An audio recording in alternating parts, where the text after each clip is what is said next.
আমাদের হায়াত 200-500 বছর হয় না, হায়াতি জিন্দেগির সময় কম, কিন্তু আল্লাহ দয়াময় নিয়ামত দিয়ে ভরিয়ে দিয়েছেন। জোরে বলুন সুবহানাল্লাহ। আল্লাহ দয়াময় এমন কিছু রাত, এমন কিছু রজনী, এমন কিছু সময়, এমন কিছু মাস শ্রেষ্ঠ নবীর উম্মতের জন্য আল্লাহ নিয়ামত করেছেন। অল্প সময়ের মধ্যে বান্দা বান্দি আল্লাহকে সন্তুষ্ট করার অপশন গুলো পেয়ে যায়। বলুন সুবহানাল্লাহ। যেমন শবে মেরাজ, যেমন শবে কদর, যেমন শবে বরাত। এটা যেহেতু শাবান মাস, আগামী রবিবার দিবাগত রাতটা যদি শবে বরাতের রাত হয়, করণীয় বর্জনীয় জানা দরকার আছে না নেই? বুখারী শরীফের মধ্যে এসেছে আল্লাহ নবীর বিবি উম্মাহাতুল মুমিনিন আম্মা জান হযরতে আয়েশা সিদ্দিকা রাদিয়াল্লাহু আনহা ফরমাতে লাগলেন, আল্লাহর নবীকে আমি দেখেছি শাবান মাসে তিনি এত বেশি রোজা রাখতেন। রমজান মাসের বাইরে যে 11টা মাস, একটা হলো রমাদানুল মুবারক মাস, ওই এক মাস রোজাটা আল্লাহ দয়াময় মুমিন বান্দা বান্দির উপরে ফরজ করেছেন না করেননি? ওই এক মাস রোজার মাস ব্যতীত বাকি 11 মাসের মধ্যে আল্লাহ নবী সব থেকে বেশি রোজা রাখতেন এই শাবান মাসে। বলুন সুবহানাল্লাহ। সব থেকে বেশি রোজা রাখতেন আল্লাহ নবী। হুজুর আমার বেশি রোজা রাখতেন এ বর্ণনা করেছেন আম্মা জান হযরত আয়েশা সিদ্দিকা রাদিয়াল্লাহু আনহা। কেন বেশি রোজা রাখতেন এর ব্যাখ্যা দরকার আছে। তবে এখানে হাদিস শরীফে পরিষ্কার করা আছে আল্লাহ নবী রোজা রাখতেন সব থেকে বেশি, কিন্তু শেষের 2-3 দিন রোজা রাখতেন না। আরবি মাস যেহেতু চাঁদের চন্দ্রের সঙ্গে সম্পর্ক, অতএব 31-32 আরবি মাস কোনোদিন হয় না, 29 বা 30 হয়। শেষ 2 দিন আল্লাহ নবী বিশেষ করে রোজা রাখতেন না, খুব বেশি রোজা রাখতেন। 27-26টা করে রোজা রেখে দিতেন, কিন্তু শেষ 2 দিন। অতএব আমরা শেষ 2 দিন রোজা রাখবো না, কারণ রমজান মাস যেহেতু ফরজ রোজা, ওর গুরুত্ব অনেক বেশি। অতএব তার সঙ্গে আমরা যেন গুলিয়ে না যাই, একটু ডিসটেন্স রাখা। আল্লাহ নবী এই মাসে একটু বেশি বেশি রোজা রাখতেন কেন, একটু জানতে মন চায় কি চায় না? ও ভাই জানেরা, সোনার মানিক যুবকেরা, আব্বারা মায়েরা, হাদিস শরীফে এসেছে আল্লাহ দয়াময় বান্দা বান্দির জীবনের অর্জনকৃত নামা আমাল গুলোকে ফারিস্তাদের হিসাব করে আল্লাহ পাক বলেন, ও আমার ফারিস্তারা, আমার বান্দা বান্দির জীবনের অর্জনকৃত আমল গুলোকে 1 বছরে বাৎসরিক যে আমল আছে ওই আমলটা আমি আল্লাহর কাছে জমা করে দাও। অতএব এই শাবান মাসে বান্দা বান্দির সারা বছরের অর্জনকৃত আমলগুলোকে, নেকি গোনাগুলোকে আল্লাহ পাকের দরবারে জমা করে দেওয়া হয়। জোরে বলুন সুবহানাল্লাহ। নবী আমার এই জন্য হয়তো তিনি বেশি রোজা রাখতেন। একটা মানুষের আমল যদি আল্লাহ পাকের কাছে জমা হয় আর ওই মানুষটা যদি রোজা অবস্থায় থাকে, আমার আল্লাহ দয়াময় ওই মানুষটার উপরে রাজি খুশি সন্তুষ্ট হবে কি হবে না? তবে আল্লাহ নবী হুজুর আমার রোজা রাখতেন, এটা নফল রোজা, এই মাসে বেশি বেশি রাখতেন, কিন্তু প্রতি মাসের 13, 14, 15 তারিখে আল্লাহ নবী প্রতি মাসে 3টে দিন করে রোজা রাখতেন, কোনো মাস খালি দিতেন না। এটা হাদিসের পরিভাষায়, শরীয়তের পরিভাষায় এটাকে আইয়ামে বীজের রোজা বলা হয়। আপনি ব্যতিব্যস্ত মানুষ, আপনি খাটাখাটনির মানুষ, আপনার দ্বারা হয়তোবা খুব বেশি রোজা রাখা সম্ভব হচ্ছে না শাবান মাসে। রাখলে নেকি, না রাখলে গোনা নেই। অন্তত পক্ষে বিতর্কে না জড়িয়ে আইয়ামে বীজের রোজা, যেটা আল্লাহ নবী সাল্লাল্লাহু আলাইহি সাল্লাম প্রতি মাসের 13, 14, 15 তারিখে, 11 মাস কোনো মাস বাদ দিতেন না, রোজার মাসে তো ফরজ, বাকি 11 মাসে প্রতি মাসে 13, 14, 15 তারিখ আল্লাহ নবী রোজা রাখতেনই। আমরা শবে বরাতের রোজা যদি বলি আছে না নেই, শবে বরাতের রোজা অবশ্যই আছে। শবে বরাতের রোজাটা হলো, কেউ বলেছেন সুন্নাত, ওটা সুন্নাত না, কেউ বলছেন আবার ওটা নফল, নফল না, আবার কেউ বলছেন যে এটাকে নিয়ে রাখা যাবে না, বেদাত, বলছে না, বলে না। হ্যাঁ, অতএব শবে বরাতের রোজা সম্পর্কে মুস্তাহাব বিষয়টা আসছে। কি বিষয়? রাখলে নেকি, না রাখলে গোনা নেই, এর নিয়ে জোর জবরদস্তি কিছু নেই। অন্তত আমরা 3টে দিন রোজা যদিও রাখি, তাহলে কি হবে? আইয়ামে বীজের রোজারও পালন হবে এবং শবে বরাতের দিনেও রোজা রাখা হবে কি হবে না? যদি হয়তো মনে করছেন 13, 14, 15 রাখতে পারছেন না, 15, 16, 17 রাখেন। 15 রাখেন। ওই দিনটা যেহেতু গুরুত্বপূর্ণ দিন, ওই রাতটা যেহেতু গুরুত্বপূর্ণ রাত, সেক্ষেত্রে ওই দিনে আল্লাহ বান্দা বান্দির উপরে কিছু দয়া করুণা বেশি করে দেন, সেই জন্য ওই দিনটা একটু বেশি বেশি গুরুত্ব দেওয়া দরকার আছে। আছে না নেই? আছে না? তাহলে আমরা কমের উপরে শবে বরাতের দিন আগে পিছে 2-4 দিন রোজা রাখার চেষ্টা করব। যদি একান্ত এটা জরুরি না কি 2-3টে নির্ধারণ করে এরকম কোন সময়সীমা করা দেওয়া হয়নি, আপনি চাইলে একটাও রাখতে পারেন, 10টাও রাখতে পারেন, 20টাও রাখতে পারেন। বিতর্কে জড়ানো যাবে না। ফিতনা ফাসাদ বিতর্ক থেকে নিজেকে আলাদা রেখে আল্লাহকে সন্তুষ্ট করার উদ্দেশ্যটা মনের মধ্যে রাখাটাই দরকার। নফল ইবাদতে কোনো রকম অসুবিধা নেই। আল্লাহ আমাদের বোঝার তৌফিক দান করেন, বলেন আল্লাহুম্মা আমিন। প্রায় আমাদের কাছে মা বোনেরা আগে প্রশ্ন করতে, এখনো কিছু মা বোনেরা প্রশ্ন করেন যে হুজুর শবে বরাতের সময় রোজা রাখবো কবে? বলেন না কবে থেকে রোজা রাখবো? আপনারা এই মাসে বেশি বেশি নফল রোজা রাখেন। একান্ত যদি মনে করেন 13, 14, 15, 14, 15, 16, 5টা, 7টা, 10টা, 20টাও রাখেন, 25টাও রাখেন, তাতে অসুবিধা নেই। ও ভাই জানেরা, সোনার মানিক যুবকেরা, আব্বারা মায়েরা, আল্লাহ নবী হুজুর আমার সোনা জবানে বললেন এই শবে বরাতের রাতে 2 শ্রেণীর মানুষ ব্যতীত আল্লাহ দয়াময় লক্ষ লক্ষ কোটি কোটি বান্দা বান্দি দিগকে ক্ষমা করে দেন। বলুন সুবহানাল্লাহ। ওই 2 শ্রেণীর মানুষ কারা? 1 শ্রেণীর মানুষ হলো তারা যারা আল্লাহর সঙ্গে শিরক করে, শিরককারী দিগকে আল্লাহ ক্ষমা করবেন না। 2 নাম্বার হলো যারা মানুষের মধ্যে, মানুষের মনের মধ্যে শত্রুতা পোষণ করে, একজন আরেকজনের শত্রু হয়ে গেছে না যায়নি, যাদের মনের মধ্যে মানুষের প্রতি শত্রুতা পোষণ করে তাদেরকে আমার আল্লাহ ক্ষমা করবেন না। এই শিরক আর শত্রুতা পোষণের একটু ব্যাখ্যা দেওয়া আছে না নেই? আর একটু আপনাদের মনে করিয়ে দেই, এই শবে বরাতের রাতে দোয়া কবুলের সময় আল্লাহ পাক কবুল করেন। অন্য হাদিসে এসেছে আম্মা জান হযরতে আয়েশা সিদ্দিকা রাদিয়াল্লাহু আনহার হুজরা মোবারকে আল্লাহ নবী এই রাতে তশরিফ রাখলেন। গভীর রজনী আল্লাহ নবী ঘুম থেকে উঠে গেলেন, আম্মা জানের ঘুম ভেঙে গেল। আম্মা জান হযরতে আয়েশা সিদ্দিকা রাদিয়াল্লাহু আনহা ঘুম ভেঙে দেখলেন আল্লাহ নবী হুজুর আমার পাশে নাই। একটু চিন্তিত হয়ে গেলেন, চিন্তার মধ্যে পড়ে গেলেন। নবী আমার আমাকে বলে যান নাই এত রাতে কোথায় গেছেন? আম্মা জান হুজুর আমার ঘর থেকে বেরিয়ে পড়লেন, চিন্তার মধ্যে পড়ে গেলেন। আল্লাহ নবীকে খোঁজাখুঁজি করতে লাগলেন। ও ভাইরা বাবাজিরা, যারা আল্লাহর হাজি বান্দা আছেন নিজে চোখে ওই জান্নাতুল বাকিয়া কবরস্থানটা দেখেছেন, আর আম্মা জানের হুজরা মোবারক ওটাই তো আল্লাহ নবীর মাজার মুকাদ্দাস। যতটুকু নিজে চোখে দেখেছি ওটার ডিসটেন্স খুব বেশি দূর নয়, একেবারে কাছাকাছি। আম্মা জান হযরতে আয়েশা সিদ্দিকা রাদিয়াল্লাহু আনহা একটু খোঁজাখুঁজি করতে লাগলেন।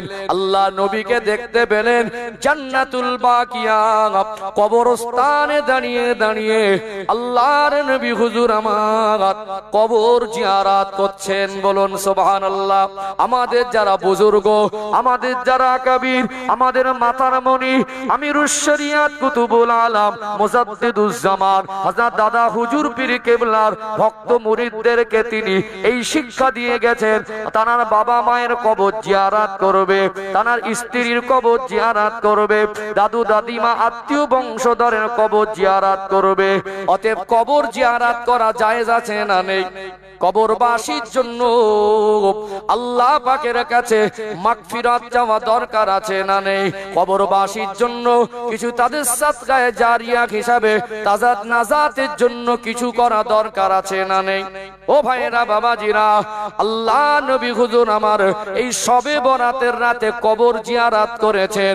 অতএব আপনি চাইলে আপনার আব্বা জানের কবরের ধারে দাঁড়াবেন, মায়ের কবরের ধারে দাঁড়াবেন, দাদু দাদিমার কবরের ধারে দাঁড়াবেন, চোখের পানি ফেলে ফেলে তাদের জন্য মাগফিরাতের দোয়া চাইবেন। সন্তানের চোখের পানি ফেলা দোয়াটা আল্লাহ পাকের দরবারে আব্বা মায়ের জন্য নাজাতের ওসিলা হয়ে যায়। তবে আজকে দিনে কিছু মানুষ, আমার যুবক ছেলেরা কি হয়, এশার নামাজ পড়ে না, কবর জিয়ারত করায় ব্যস্ত। কি মাথায় পাগড়ি বেঁধে সারা রাত বাইক নিয়ে গাড়ি ভাড়া করে ঘুরছো, যাও ঘোরো, কবর জিয়ারত করো, আল্লাহর ওলিদের মাজারে যাও, এতে অসুবিধা নেই। কারণ আমরা আল্লাহর ওলিদের কবর জিয়ারত করি, তাদের কাছে আমরা চাই না তাদের ওসিলা দিয়ে আল্লাহর কাছে, আমরা কবরবাসীর কাছে চাই না, চাই কার কাছে? আমরা দুনিয়ার সর্বস্তরের মানুষ যারা মোমেন মুসলমান, সে যত ভালো মানুষ হোক খারাপ মানুষ হোক, সকলের কবর জিয়ারত করা যাবে। একজন গুনাহগার হিসাবে আমরা জানলেও আল্লাহ তাকে ক্ষমা করে দিতে পারেন, পারেন কি পারেন না? অতএব কে কি হালাতে গেছে আল্লাহ ভালো জানেন, অতএব কার কিভাবে হিসাব হবে সেটা আল্লাহ পাক ভালো বুঝবেন। অতএব আমরা কবর জিয়ারত করব, আল্লাহ ওয়ালাদের কবর জিয়ারত করব, মুমিন মুসলমানের কবর জিয়ারত করব। আমাদের সমাজে ছোটবেলায় যেগুলো আমরা দেখেছি, গ্রাম্য পরিবেশে ছোটবেলা সবে বরাত আসলে ওই আলো চাল, মানে সিদ্ধ চাল না, আসিদ্ধ না কি বলো, আতপ চাল বলে, ওই চাল নিয়ে ঘেটে গিতে পেশায় ব্যস্ত থাকতো ভীষণ পরিমাণে, একেবারে বাড়িতে রুটি নিয়ে সারাদিন ব্যস্ত, রুটি ক্ষীর পায়েস এগুলো করা হতো, এবং বাড়িতে গোশ রুটি রান্না বান্না হতো।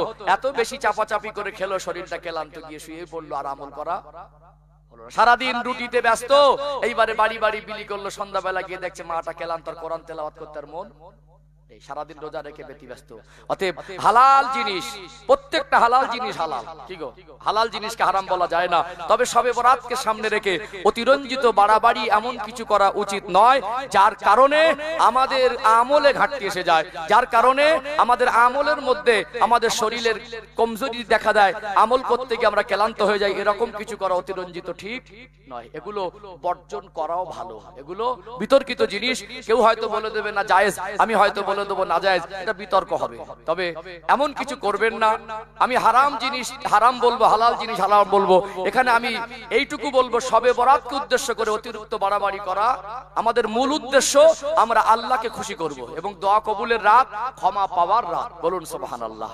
তাহলে আমাদের উদ্দেশ্য হবে আমরা খাবার দাবারে অতিরিক্ত ব্যতিব্যস্ত না হয়ে আমরা আমাদের জীবনটাকে পবিত্র করার রাস্তা খুঁজবো। বলেন ইনশাআল্লাহ। দরকার আছে না?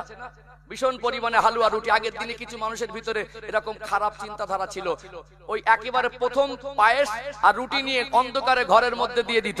কি করতো? দিয়ে দিয়ে বলতো যে আজকে দিনে মুর্দারা আসবে, এসে এর থেকে খেয়ে যাবে। এই সমস্ত ধারণা শরিয়াতে মোটেও জায়েজ নয়, মোটেও এইরকম চিন্তাধারা রাখা যাবে না। এবং আগে দেখতাম কবরস্থানে অধিক পরিমাণে মোমবাতি আর ধূপবাতি দিত। আলহামদুলিল্লাহ এখন মানুষ অনেক পরিবর্তন। শবে বরাতের রাতে কবরস্থানে মোমবাতি ধূপবাতি দেওয়া যাবে না। ওই টাকা কেন কবরস্থানে একদিন গিয়ে মোমবাতি জ্বালাচ্ছেন, কেন ধূপবাতি জ্বালাচ্ছেন? আব্বা মার নামে গরিবকে দান করে দেন, একটা এতিম বাচ্চার কোরআন শরীফ কিনে দেন, টাকাটা মাদ্রাসায় কিছু দেন, এতিম বাচ্চারা মানুষ হচ্ছে, কোরআন শরীফ শিখছে, গরিব বাচ্চাদের কিতাব কিনে দেন, তাতে আব্বা মার জন্য সাদকা জারিয়ার নেকি হবে কি হবে না? হ্যাঁ, আগে দেখতাম কবরস্থানে শুধু ধোঁয়াই উঠছে, আগে দেখতাম কবরস্থানে গোলাপ পানি নিয়ে ছড়াচ্ছে। কেন? আমরা তাদেরকে কবরস্থানে গোলাপ পানি ছড়িয়ে ধূপবাতি মোমবাতি জ্বালিয়ে তাদের নাজাতের ব্যবস্থা হবে না। তাদের জন্য কিছু নেক কাজ করে, তাদের জন্য দোয়া করলে, চোখের পানি ফেললে, তাদের নামে দান খয়রাত করলে তাদের নাজাতের ওসিলা হয়ে যেতে পারে। আলহামদুলিল্লাহ অনেকটা সচেতন মানুষ পরিবর্তন হয়েছে। আল্লাহ আমাদের আরো সুপথের প্রতীক হিসাবে চলার তৌফিক দান করেন। বলেন আল্লাহুম্মা আমিন। তাই হোক, মোটামুটি এলাকাতে যদি এরকম কিছু কেউ ভুল করেও করে, সেগুলো আমরা তাদেরকে বোঝাবো, আমরা তাদেরকে নিয়ে আমরা সঠিক কাজ সঠিক পন্থায় করব। যে পন্থায় কাজ করলে, যে আমলগুলো করলে আল্লাহ খুশি হয়, ক্ষমা পাওয়া যায়, সেই রাস্তা খোঁজা দরকার আছে না নেই? আছে না? ও ভাইজানেরা, সোনার মানিক যুবকেরা, আব্বারা মায়েরা, শবে বরাত যদি ফারসি শব্দ হয় যার একটা অর্থ হলো ভাগ্য রজনী, অর্থাৎ এই রাতে আল্লাহ দয়াময় প্রত্যেকটা বান্দা বান্দির জন্য 1 বছরের রুজিটাকে আমার আল্লাহ বন্টন বরাদ্দ করে দেন। বলুন সুবহানাল্লাহ। কারণ রিজিকের মালিককে কার কোথায় কখন রিজিক আছে, কিভাবে সে কোন খাবারটা খাবে, হালাল রিজিকের ব্যবস্থা আল্লাহ করে দেন কি দেন না। অতএব রুজি বন্টনের রাত, ওই রাতটা হলো আম্মা জান হযরত আয়েশা সিদ্দিকা রাদিয়াল্লাহু আনহার কথা বলছিলাম। আল্লাহ নবীকে দেখলেন কবরস্থানে গিয়ে জান্নাতুল বাকিয়া কবর জিয়ারত করছেন। আল্লাহ নবীর কাছে গিয়ে দাঁড়ালেন, আমার নবীকে সালাম দিলেন, ইয়া রাসূলুল্লাহ, ঘুম ভেঙে পাশে না পেয়ে চিন্তার মধ্যে পড়েছিলাম, আপনাকে খুঁজতে খুঁজতে এসে দেখেছি।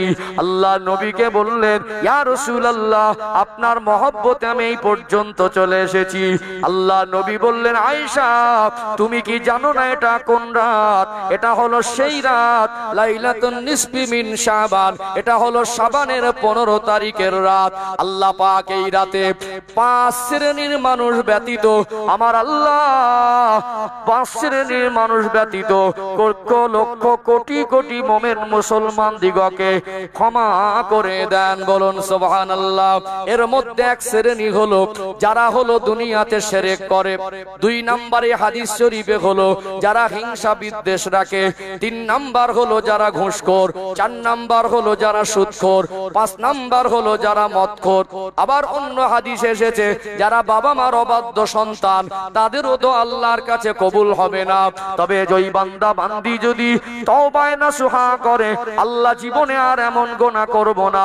যারা বান্দার হক ফাঁকি দিয়েছে, তাদের থেকে যদি মুআমেলাতটা মিটিয়ে নেয়, তাদের থেকে যদি একটু লেনদেনটা পরিষ্কার করে ক্ষমা চেয়ে তওবা করে আল্লাহ পাকের দরবারে দোয়া চায়, ওই দোয়াটা আল্লাহ পাকের দরবারে কবুল হয়ে যায়। তাহলে আমাদেরকে বান্দার হক যদি আমাদের দ্বারা নষ্ট হয়ে থাকে, তাদের কাছ থেকে ক্ষমা না চাওয়া পর্যন্ত আল্লাহর কাছে কান্নাকাটি করে ওই গুনাহটা মাফ হয় না। যারা পিতামাতার অবাধ্য সন্তান, তাদের দোয়া আল্লাহর কাছে কবুল হবে না। যারা সুদ ঘুষ খায়, তাদের দোয়া আল্লাহর কাছে কবুল হবে না। বিশেষ করে যারা মুসলমানের প্রতি বিদ্বেষ পোষণ করে, মনের মধ্যে হিংসা পোষণ করে, তাদের দোয়া আল্লাহর কাছে কবুল হবে না। এই বিদ্বেষ পোষণটা একটু বেশি, কি গো? প্রায় মানুষ হুজুরও হিংসা করে, হাজিও হিংসা করে, নামাজিও হিংসা করে, ধনীও হিংসা করে, গরিবও হিংসা করে, মহিলার মনে হিংসা, পুরুষের মনে হিংসা, কি গো? এখন সর্বস্তরের মানুষের মধ্যে একটু হিংসা ঢুকে গেছে না? হিংসা ঢুকে গেছে না? একটু হিংসা মুক্ত জীবনটা কিভাবে তৈরি করব, হিংসা সম্পর্কে 2-4টা কথা বলি ইনশাআল্লাহ। আর তারপরে আমি মাদ্রাসার গুরুত্ব নিয়ে কিছু কথা বলবো ইনশাআল্লাহ। আলহামদুলিল্লাহ, ভালো লাগছে। একটু তাকবীর দেন তো, নারী তাকবীর। আরেকটু প্রাণ ভরে আওয়াজ দেন, নারী তাকবীর। সিলসিলায়ে হক মুজাদ্দিদে জামান আহলে সুন্নাত ওয়াল জামাত লাউগাছি সিদ্দিকিয়া হাফিজিয়া কোরআনিয়া মাদ্রাসা, লাউগাছি সিদ্দিকিয়া হাফিজিয়া খারিজিয়া মাদ্রাসা, এ মাদ্রাসার বাৎসরিক ইসালে সওয়াব লাউগাছি গ্রামবাসী বিন্দু সিলসিলায়ে হক মুজাদ্দিদে জামান হিজবুল্লাহ, নারে তাকবীর। আলোচনা বুঝতে পারছেন? তাহলে ইনশাআল্লাহ আমরা ওই রাতটাকে কাজে লাগাবো। ইনশাআল্লাহ বেশি বেশি নফল রোজা রাখবো, আল্লাহর কাছে কান্নাকাটি করব। তবে এই যে কটা শর্ত হাদিস শরীফ এসেছে, শিরককারী আর মানুষের প্রতি বিদ্বেষ যারা রাখে, এই দুটো কথার আগে প্রথম হাদিসটার ব্যাখ্যা দেই, তারপরে এই 5টার বিষয় সংক্ষেপে ব্যাখ্যা দেব। একটু শিরকের বিষয়ে বলা দরকার আছে না নেই? আল্লাহ পাক শিরকের গুনাহ ব্যতীত সব গুনাহ maaf করে দেন, আছে না? ইন্নাল্লাহা লা ইয়াগফিরু আন ইউশরাকা বিহি ওয়ালাকিন লা ইয়াগফিরু আন ইউশরাকা বিহি। আল্লাহ পাক শিরকের গুনাহ maaf করেন না। আল্লাহর কাছে শিরক করা যাবে না। আজকে কিছু মানুষ বিবাহ বন্ধন আবদ্ধর পরে যখন সন্তান হয় না, তখন কিছু মানুষ ঈমানি কমজোরির কারণে শিরক করে ফেলে। সন্তান দেবার মালিক কে? চাইতে হবে কার কাছে? আল্লাহ যদি না দেন, পৃথিবীর কোন শক্তি সন্তান দিতে পারবেন? অতএব আল্লাহ ছাড়া যেটা কেউ দিতে পারে না, সেই জিনিসটা অন্য কারোর কাছে চাওয়া মানে হলো আল্লাহর সঙ্গে শিরক করা। আগের দিনে মানুষ, এখন অনেক শিরক কমেছে। আমাদের বাংলার আনাচে কানাচে বহু এলাকাতে আল্লাহর হাক্কানি ওলিদের মাজার আছে, কিন্তু আজকে আল্লাহর ওলিদের মাজারের উপরে কিছু দুষ্ট প্রকৃতির মানুষ, তারা অর্থ উপার্জনের রাস্তা হিসাবে তারা শিরক বেদাতের আঁকড়া করে রেখেছে না রাখেনি? হারোয়া পীর গোরাচাঁদ ওরফে আব্বাস উদ্দিন রহমাতুল্লাহর মাজার শরীফ, তিনি কত বড় জবরদস্ত আল্লাহর ওলি মানুষ ছিলেন, কিন্তু তার মাজারে আগের দিনে প্রচুর পরিমাণে শিরক হতো। এখনো শিরক মুক্ত হয়নি, তবে শিরক এখনো হয়। রোগ সারানোর মালিক কে আর রোগ দেওয়ার মালিক কে? আল্লাহ। আপনি কারোর ওসিলা দিয়ে দোয়া চাইতে পারেন, এটা আমরা আহলে সুন্নাতুল জামাতের আকীদার মানুষ, আমরা আল্লাহর কাছে ওসিলা দিয়ে দোয়া চাই। এটা আমাদের হানাফি মাযহাবের মানুষদের কাছে, আহলে সুন্নাতুল জামাতের মানুষের কাছে এতে অসুবিধা নেই। ভিন্ন দলমতের মানুষ তারা ওসিলা দেওয়াটাকেও বিশ্বাস করে না, কিন্তু ওসিলা দিয়ে আল্লাহর কাছে চাইলে অসুবিধা নাই। অতএব সম্মানিত ভাইরা, আমরা চাইছি কার কাছে? ওসিলা দিতে পারি, চাইছি কার কাছে? আমরা আশা করছি কার কাছে? আল্লাহর কাছে। কিন্তু বহু মানুষ যখন কঠিন রোগে পড়ে যায় তখন অনেকে গিয়ে গাছে ঝুলিয়ে দেয়, মাজারে গিয়ে তেল পানি দেয়। তাদের এই ধারণা ওই তেল পানি হয়তো পীর সাহেব ফু দিয়ে দেবে। যিনি চলে যান কবর জগতে, যিনি চলে যান আলামে বরজাকে জগতে, ওই মানুষটা কি দুনিয়ার জগতে ফিরে এসে আবার একটা পানির বোতলে ফু দিতে পারেন? সহি শুদ্ধ মত হলো আপনি হাক্কানি আলেমের কাছে যান, ইমামের কাছে যান, মাদ্রাসার হুজুরের কাছে যান, আজও ফুরফুরা দরবার শরীফে হাক্কানি আল্লাহর ওলিরা আছে, তাদের কাছে যান, পানিতে দম করে নেন, এতে অসুবিধা শরিয়াতে জায়েজ আছে। আপনি সেপা হিসাবে খেতে পারেন, কিন্তু পীরের দরবারে গিয়ে তেল পানি আপনি রেখে দেবেন আর মনে করবেন যে এই তেল পানিতে ফু দেবে, রাতে রেখে আসে বৃহস্পতিবার শুক্রবারে নামাজের পরে নিয়ে আসে, ওটাকে মনে করে ভালো হয়ে যাবে। তেল পানি ভালো করবে? তেল পানি ভালো করবে না ভালো করবে আল্লাহ? রোগ এমনি হয়, এমনি সুস্থ হয়ে যায়। এমনও কিছু রোগ আছে মাজারে গিয়েও সুস্থ হয় না, এমনি রোগ আছে মাজারে না গেলেও সুস্থ হয়। মানে সুস্থ হয়ে যাওয়ার পরে আত্মবিশ্বাস এসে যায় হুজুরের দরবারে গিয়েই সেরেছে, পীরের পানি পড়াতেই সেরেছে। আল্লাহ যে সুস্থ করেছেন, আল্লাহ যে সারিয়েছেন, আল্লাহ যে সেবা করার মালিক, এটা আমাদের অনেক মা বোনেরা অসুস্থতার কারণে, অনেক মুরব্বী মা বোনেরা, অনেক বাবাজিরা তারা অসুস্থতার কারণে তাদের স্মৃতি শক্তি একটু দুর্বল হয়ে গেছে, তারা অনেক সময় শিরক করে ফেলে। অতএব শিরক থেকে জীবন মুক্ত করা দরকার আছে না নেই? আছে না?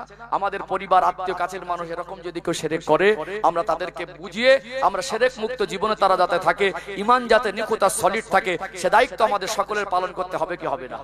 আমরা আমিরুল শরিয়াত কুতুবুল আলাম মুজাদ্দিদুজ জামান দাদা হুজুর পীর কেবলার মহব্বতের মানুষ, বলুন তানার মাজারে কোনো শিরক বেদাতের অপশন আছে?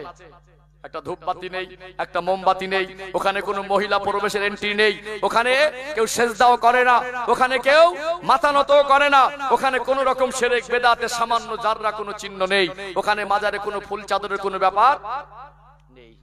অতএব আমরা সমাজের মানুষ সচেতন হওয়া দরকার আছে না নেই? আছে না? ও ভাইজানেরা, সোনার মানিক যুবকেরা, আব্বারা মায়েরা, যেটা আল্লাহ ছাড়া কেউ দিতে পারেন না ওই জিনিসটা অন্য কারোর কাছ থেকে আশা করা, এটাই হলো শিরক। বুঝতে পারছেন? বলুন তো দেখি, যে কথাটা বলছিলাম সন্তান দেওয়ার মালিককে, দেওয়ার মালিককে আল্লাহ। একটু কোরআন থেকে আপনাদের দৃষ্টান্ত তুলে ধরি। আল্লাহ নবী হযরত ইব্রাহিম আলাইহিস সালামের নাম আপনারা শুনেছেন না শোনেননি? দুনিয়া আমরা মানুষ, এই মনুষ্য জাতির ভিতরে আল্লাহ দয়াময় একটা ক্যাটাগরি আলাদা করেছেন, সেটা হলো নবী রাসূলদের ক্যাটাগরি। সাধারণ মানুষ আর নবীরা এক পাল্লায় তোলা যাবে না। কোন সাধারণ মানুষ ইবাদত করে নবী রাসূল হতে পারবেন না। আল্লাহ দয়াময় যাকেই নবী করেন তিনি নবী হন, যাকে নবুয়ত দেন তিনি নবী রাসূল হন। অতএব নবী যে তানারা হয়ে এটা আল্লাহর পক্ষ থেকে সিদ্ধান্ত। আমাদের ঈমান আর সাহাবাদের ঈমান কিন্তু এক নয়। আমরা ঈমানদার, সাহাবারা হলেন ঈমানদার, তাদের ঈমানের মধ্যে ঘাটতি ছিল না, আমাদের ঈমানের মধ্যে ঘাটতি। আল্লাহর আসমানের নিচে জমিনের উপরে নিখুঁত ঈমানদার যদি কোন শ্রেণীর মানুষ থাকে, তানারা হলেন আল্লাহর নবী আলাইহিমুস সালাম গণেরা। ইব্রাহিম আলাইহিস সালামের সম্মান মর্যাদা আছে না নেই? আল্লাহ দয়াময় যাকে খলিল বলেছিলেন, ইব্রাহিম খলিলুল্লাহ, ইব্রাহিম আলাইহিস সালাম হলো আল্লাহ পাকের দোস্ত। সেই ইব্রাহিম আলাইহিস সালামের 86 বছর বয়স, তখনও সন্তান ছিল না। একজন নবীও পরীক্ষার মধ্যে পড়ে গেলেন কি গেলেন না? ইব্রাহিম আলাইহিস সালাম 86 বছর বয়স পর্যন্ত নিঃসন্তান ছিলেন। এই ঘটনা আল্লাহ কোরআন শরীফে দেওয়ার অর্থ হলো তানার জীবন থেকে আমাদের জীবন যেন শিরক মুক্ত করতে পারি। তিনি আল্লাহর কাছে দোয়া চেয়েছিলেন, রব্বি হাবলি মিনাস সালিহিন। অতএব একজন নবী কার কাছে চাইছেন? কার কাছে চাইছেন? আল্লাহর কাছে চাইছেন। আল্লাহর ওলিরা কার কাছে চান? আল্লাহর কাছে চান। মুমিন মুসলমান কার কাছে চাইবে? আল্লাহর কাছে চাইবে। ইব্রাহিম আলাইহিস সালাম আল্লাহর কাছে দোয়া চাইতেন, আল্লাহ আপনি সবকিছু পারেন, ইন্নাল্লাহা আলা কুল্লি শাইইন কাদির। আল্লাহ আমার কি একটা সন্তান হবে না? রব্বি হাবলি মিনাস সালিহিন। আল্লাহ তার খলিল নবী ইব্রাহিম আলাইহিস সালামের দোয়া কবুল করে সুসংবাদ দিয়েছিলেন, ফাবাশশারনাহু বিগুলামিন হালিম। হে আমার নবী ইব্রাহিম, আপনি নেক সন্তান চেয়েছেন, আর ওই নেক সন্তানের সুসংবাদ আমি আল্লাহ আপনাকে প্রদান করলাম। এখানে ব্যাখ্যা দিতে হবে, অনেক শিক্ষা আছে আমাদের জন্য। চারটে পর পর মেয়ে, এবারে মানুষ কি বলে? একটা ছেলে দাও। কি বলে? আল্লাহ আমাকে একটা, দুটো ছেলে, এবারে কি বলে? আল্লাহ আমাকে একটা মেয়ে দাও, বলে না? তাহলে ইব্রাহিম আলাইহিস সালামের নিঃসন্তান, তিনি বলেননি আল্লাহ আমাকে ছেলে দেন, বলেননি আল্লাহ আমাকে মেয়ে দেন। তানার দোয়া চাওয়ার ভিতরে সূক্ষ্মতা আছে, আর তানার দোয়া চাওয়া আল্লাহর কাছে পছন্দ হয়েছে বলে একজন নবী সেই জামানায় দোয়া চেয়েছিলেন, সেটা আল্লাহ আমাদের নবীর উম্মতের জন্য শিক্ষা গ্রহণের জন্য তুলে দিয়েছেন। বলুন সুবহানাল্লাহ। তিনি কি বললেন? যে আল্লাহ আমাকে একটা নেক সন্তান দেন। ছেলে নির্দিষ্ট করে চাননি, মেয়ে নির্দিষ্ট করে চাননি, শুধু সন্তানও চাননি। একটা শব্দ তিনি বাড়িয়ে বলেছিলেন, আল্লাহ আমাকে একটা নেক সন্তান দেন। কি সন্তান? আমরা অনেকেই নেক সন্তান চাইনি, এবং যারা আগামীতে সন্তানের বাবা মা হব, আমরা এই চিন্তা রাখে আল্লাহর কাছে কি চাবো? নেক সন্তান। যেমন তিনি দোয়া চেয়েছেন, ছেলে নির্দিষ্ট করে চাননি, মেয়ে নির্দিষ্ট করে চাননি, বলেননি আল্লাহ ছেলে দেন, বলেননি আল্লাহ মেয়ে দেন, বলেননি আল্লাহ সন্তান দেন, একটু সুন্দর করে বলেছিলেন আল্লাহ আমাকে একটা নেক সন্তান দেন। দোয়া চাওয়া যেমন পবিত্র, দোয়া চাওয়া যেমন সুন্দর, আল্লাহ ঠিক উত্তরে তেমনই দিলেন, ফাবাশশারনাহু বিগুলামিন হালিম। আপনি নেক সন্তানই চেয়েছেন, আর আমি আল্লাহ আপনাকে নেক সন্তানের সুসংবাদ প্রদান করলাম। বলুন সুবহানাল্লাহ। দোয়ার ফল হিসেবে 86 বছর বয়স আল্লাহ সন্তান দিলেন। ওই সন্তানটার নাম হলো নবী ইসমাঈল আলাইহিস সালাম। কি চেয়েছেন? যেমন চাওয়া যেমন আর পাওয়া, চাওয়া যেমন আর পাওয়া তেমন। তাহলে চাইবো কার কাছে? কোন মানুষ সন্তান নবীর কাছেও চাইতে পারবেন না, কারণ নবীরাও সন্তান কার কাছে চেয়েছেন? নবীরাও সন্তান।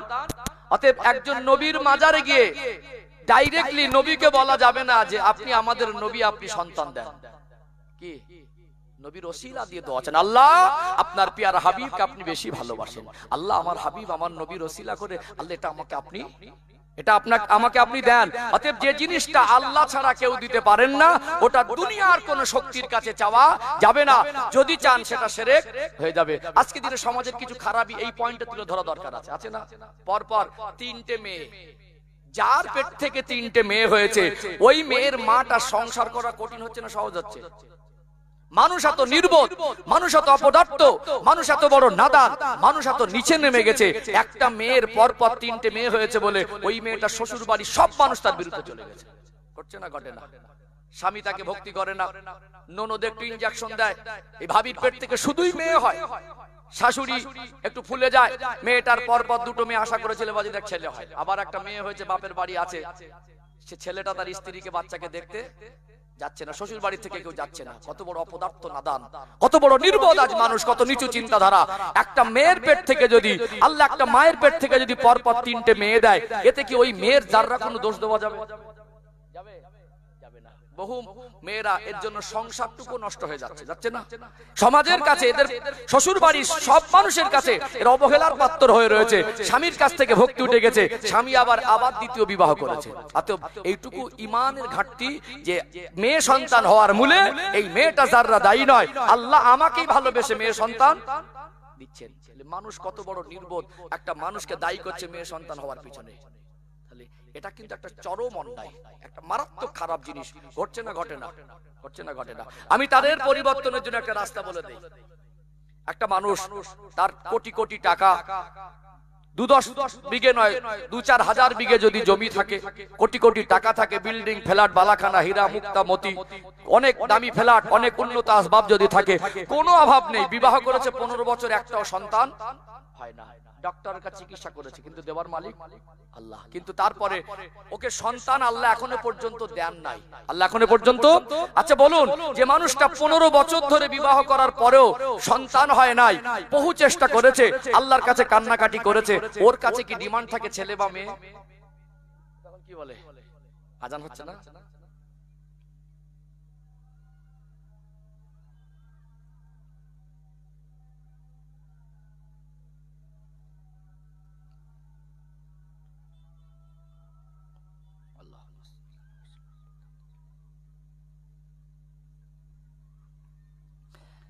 সম্মানিত ভাইরা, যে কথা বলছিলাম, তাহলে যার 15 বছর কোনো সন্তান হয় না, তার কাছে কি ডিমান্ড থাকে আল্লাহ আমাকে ছেলে বা মেয়ে দেন? তখন কি বলে? আল্লাহ আমাকে একটা, আল্লাহ আমাকে একটা।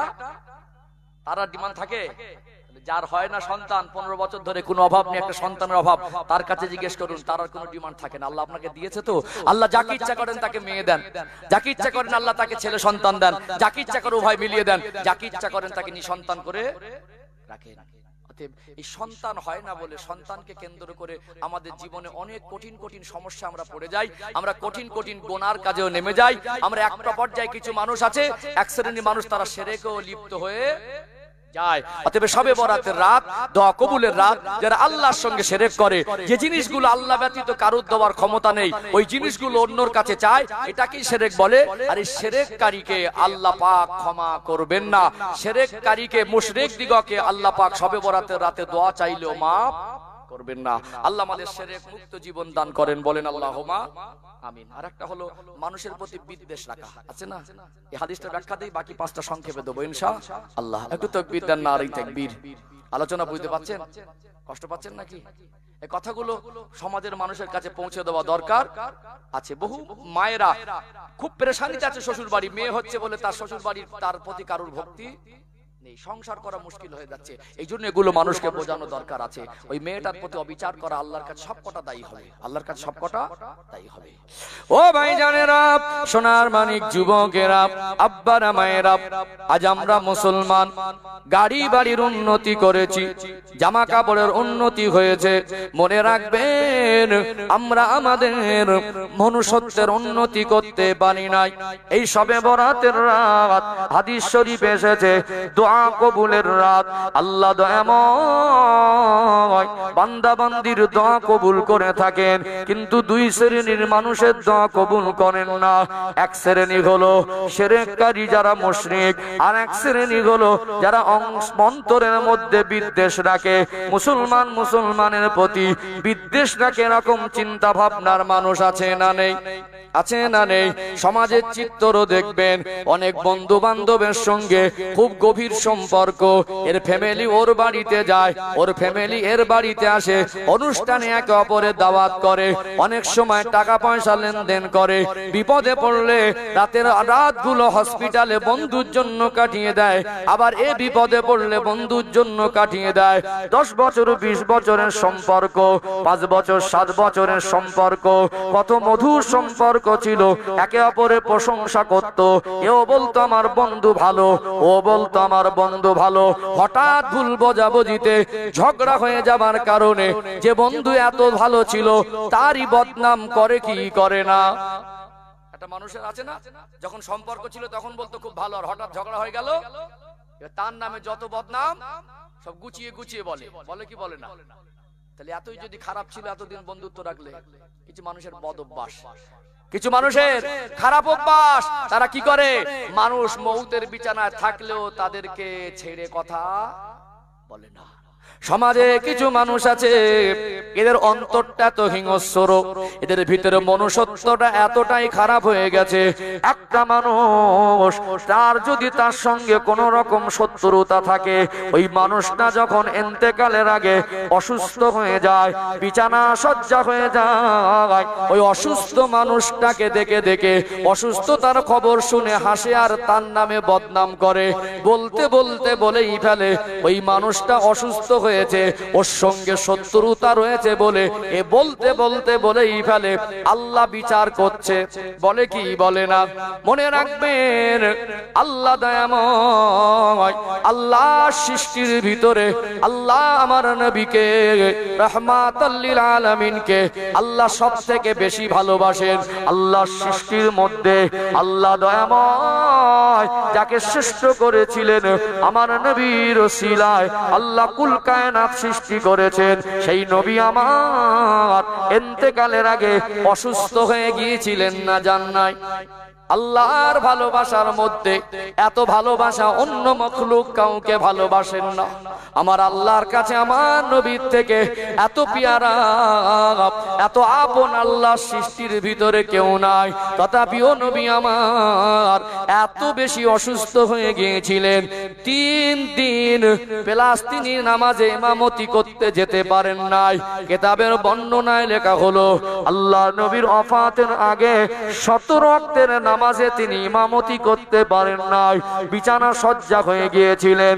আল্লাহ তার প্রিয় হাবিবকে এত বেশি ভালোবাসার সত্ত্বেও আল্লাহ সবথেকে পেয়ারা, আল্লাহ সবথেকে মাহবুব আমার নবীকে আমার আল্লাহ ইন্তেকালের আগে বিছানা সজ্জা করে দিয়েছিলেন না, দেন নাই?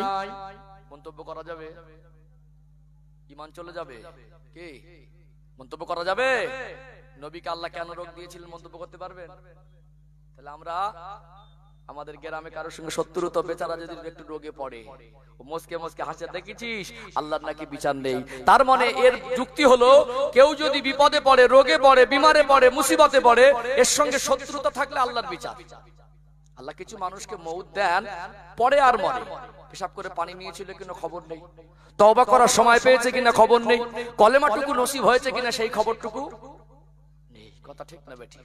আল্লাহ কিছু মানুষকে কাছে ডাকার আগে তাকে একটু সিগন্যাল দেয়, তাকে একটু সময় সুযোগ দেয়, বান্দা এবার তুমি তওবা করো, তোমার জন্য আমি আল্লাহ তওবার দরজাটা উন্মুক্ত করে রেখেছি। আল্লাহ কিছু বান্দাকে ভালোবাসেন, গুনাহ করার পরে যারা অনুতপ্ত হয়, আল্লাহ কিছু বান্দাকে মহব্বত করেন, কাছে ডাকার আগে আল্লাহ তাদের পবিত্র করার অপশনটুকু আল্লাহ সহজ করে দেন। বলুন না সুবহানাল্লাহ।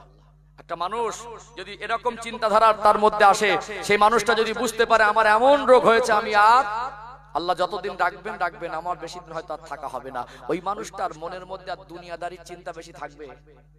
ওর মনটাকে আর কঠোরতা খুব কঠোর থাকবে বলে মনে হয়? একটা মানুষ খুব কষ্টের মধ্যে থাকলে, মৌতের বিছানায় থাকলে, বিছানা সজ্জা হয়ে গেলে, ওই মানুষটা যখন বেঁচে থাকার আশাটাই ছেড়ে দেয়, তখন তার চোখে পানি সহজে আসে কি আসে না? আসে না।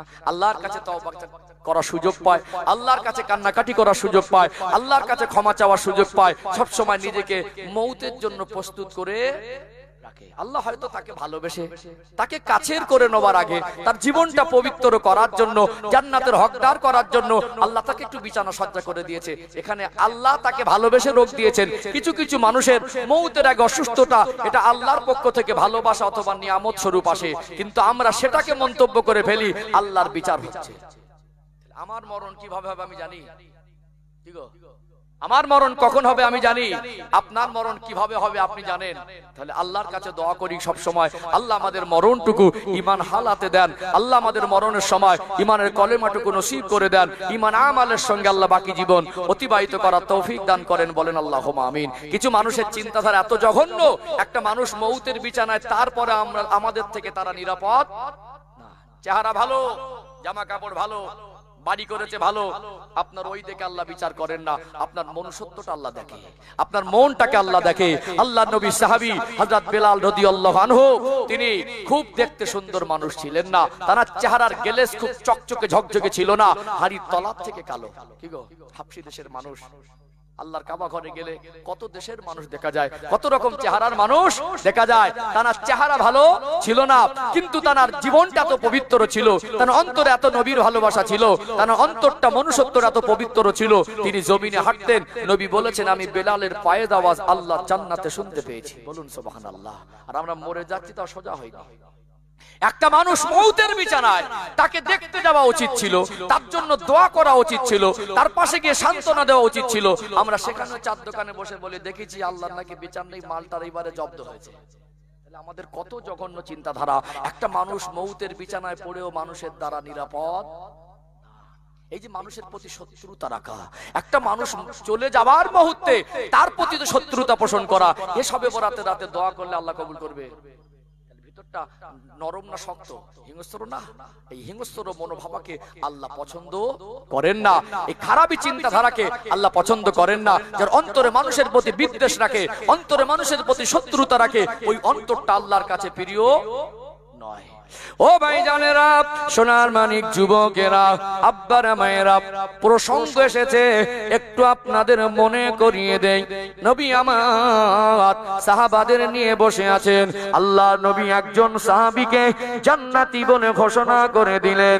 নবী পাকের সাহাবীরা অবাক হয়ে গেলেন। তারা ভাবতে লাগলেন, নবী আমার নূরের জবানে যখন বলেছেন যে সাহাবীকে জান্নাতি বলেছেন, ওই সাহাবী নিঃসন্দেহে জান্নাতি। সাহাবীদের মনে হলো কি এমন আমল করে আল্লাহ নবী ওনাকে জান্নাতি বলে ঘোষণা করেছেন। ওই সময় সাহাবারা ফলো করতে লাগলেন। তিনি যেমন 5 ওয়াক্ত নামাজ পড়ছেন, সাহাবারও নামাজ পড়ছেন, বাড়তি কোনো আমল তার মধ্যে খুঁজে পাওয়া গেল না। তানাকে জিজ্ঞাসা করা হলো, ও নবী পাকের সাহাবী, আল্লাহর নবী আপনাকে জান্নাতি বলেছেন, আপনি কি এমন আমল করেন? তিনি বললেন, আপনারা যা আমল করেন আমি তাই আমল করি, আল্লাহর বিধান মেনে চলি, নবীর কথা মেনে চলি। তবে আমার মনের মধ্যে একটা গোপন আমল আমার আছে।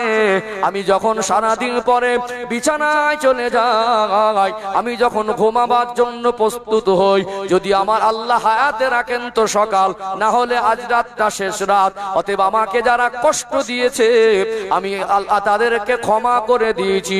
আমি ঘুমানোর আগে সারা দিনে যারা আমাকে কষ্ট দেয় আমি তাদেরকে ক্ষমা করে না দিয়ে ঘুমাই না। আমার আল্লাহ এতটা বেশি খুশি হয়েছিলেন, নবী বললেন ওই সাহাবীকে আল্লাহর জান্নাতি। জোরে বলুন সুবহানাল্লাহ। আমরা একটু সামান্য কিছু হলে প্রতিশোধ নিই, তারপরে ছাড়ি। ক্ষমা করা মহৎ গুণ, ক্ষমা করা মহৎ গুণ। অতএব আমরা মিলেমিশে একে অপর সবাই যদি ক্ষমা করি তাহলে এত ঝগড়া ঝামেলা মারামারি কাটাকাটি হয় না। 4 বছরের পুরনো রাগ তুলি তারপরে ছাড়বো, কি গো আছে না? বছরকে বছর ধরে মনের মধ্যে ক্ষোভ পুষে থাকে, রাগ পুষে থাকে, শত্রুতা পুষে থাকে, সুযোগ পেলে একবার হয়। এই চিন্তাধারা আল্লাহর কাছে পছন্দ নয়। স্বচ্ছ মন নিয়ে থাকতে হবে, স্বচ্ছ মন নিয়ে আল্লাহর কাছে যেতে হবে। বলুন, এই জামায় যদি একটু পায়খানা লেগে থাকে মসজিদের মধ্যে ঢোকা যাবে? যাবে? সামান্য নোংরা পায়খানা জামায় লেগে থাকবে, মসজিদের মধ্যে যাওয়া? সামান্য নোংরা যদি মসজিদের মধ্যে জামায় লেগে থাকলে যাওয়া না যায়। মসজিদ হলো আল্লাহ আসমানের নিচে জমিনের উপরে শ্রেষ্ঠ ঘর, পবিত্র ঘর, উৎকৃষ্ট জায়গা। ওখানে যেতে গেলে পবিত্র হয়ে যেতে হয়। বিশ্বাস করুন, আল্লাহর ঘর যেমন পবিত্র, আল্লাহর জান্নাত তার থেকে বেশি পবিত্র। অনেক সময় মসজিদে মিটিং হইলো না, একটু ভুল বোঝাবুঝিতে ঝামেলা গরম হয়ে যায়, হয় না? কিন্তু মসজিদের মধ্যে মাঝে মাঝে মানুষ অশান্তি করছে।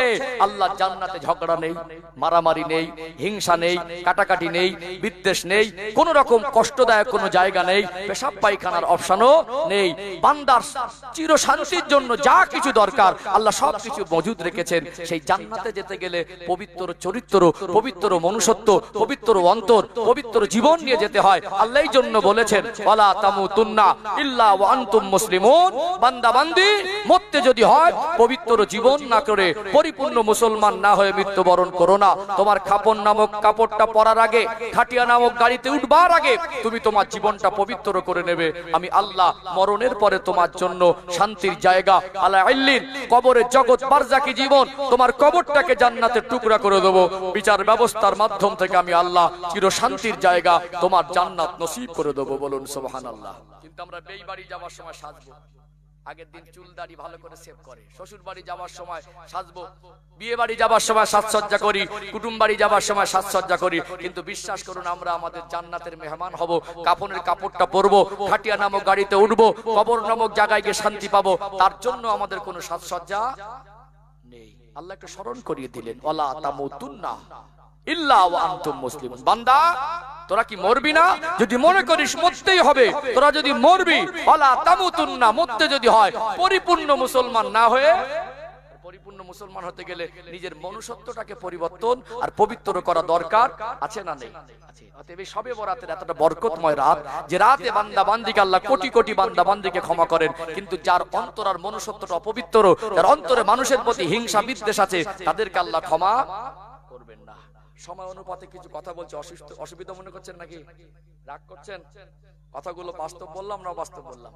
ঠিক যেমন শিরকের বিষয়টা একটু গুছিয়ে বললাম। বহু মারা একের পর এক গর্ভে মেয়ে সন্তান হয়েছে বলে তারা সমাজে কষ্টের মধ্যে আছে। তারা তাদের শ্বশুর বাড়ির পরিবারের মানুষের কাছে খুব পেরেশানিতে চাপে আছে না? মানসিক শারীরিক টর্চার তার উপরে করা হয়। অতএব এগুলো একটু গুছিয়ে বলা দরকার ছিল, প্রসঙ্গ এসেছে বলে বলছি। যাই হোক, একটু তাকবীর দেব, দরুদ শরীফ পড়ে নেব। আমি পরের প্রসঙ্গে আসবো ইনশাআল্লাহ। কারণ একটু দরুদ শরীফ না পড়লে মজলিসের হক আদায় হয় না, দরুদ শরীফ না পড়লে আল্লাহ রহমত বর্ষণ হয় না।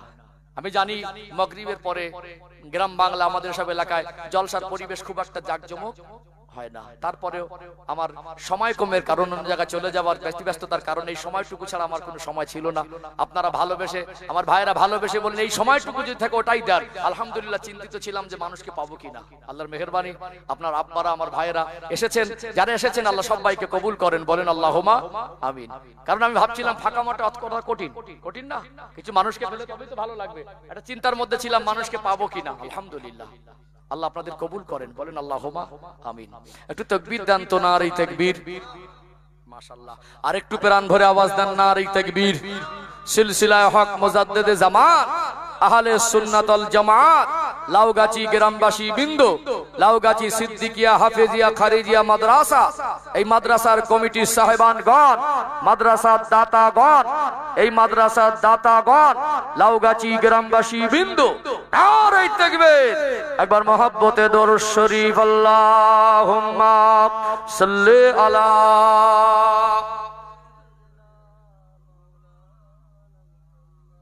وعلى آل سيدنا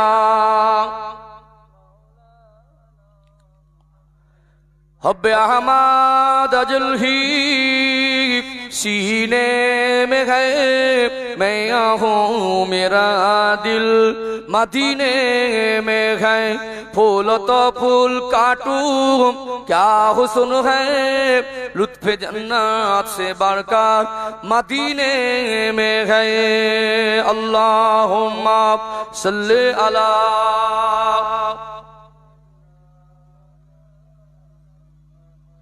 وعلى آل سيدنا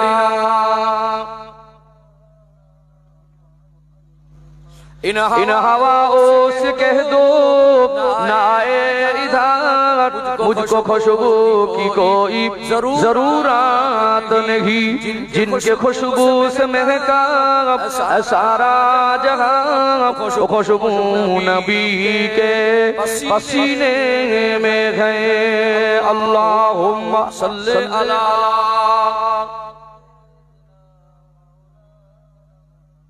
وعلى آل سيدنا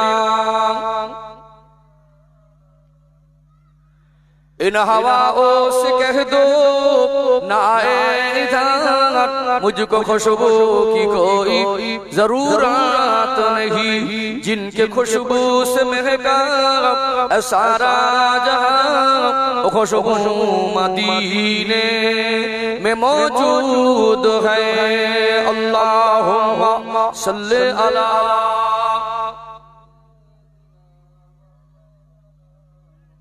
وعلى آل سيدنا একটু জিকির করেন লা ইলাহা ইল্লাল্লাহ, আরো মহব্বতে লা ইলাহা ইল্লাল্লাহ, লা ইলাহা ইল্লাল্লাহ মুহাম্মাদুর রাসূলুল্লাহ সাল্লাল্লাহু আলাইহি ওয়াসাল্লাম। সবাই পড়েন হাসবি রব্বি জাল্লাল্লাহ মা ফি কলবি গায়রুল্লাহ, হাসবি রব্বি জাল্লাল্লাহ মা ফি কলবি গায়রুল্লাহ, নূর মুহাম্মদ সাল্লাল্লাহ হক লা ইলাহা ইল্লাল্লাহ, লা ইলাহা ইল্লাল্লাহ, লা ইলাহা ইল্লাল্লাহ মুহাম্মাদুর রাসূলুল্লাহ আল্লাহুম্মা সাল্লি আলা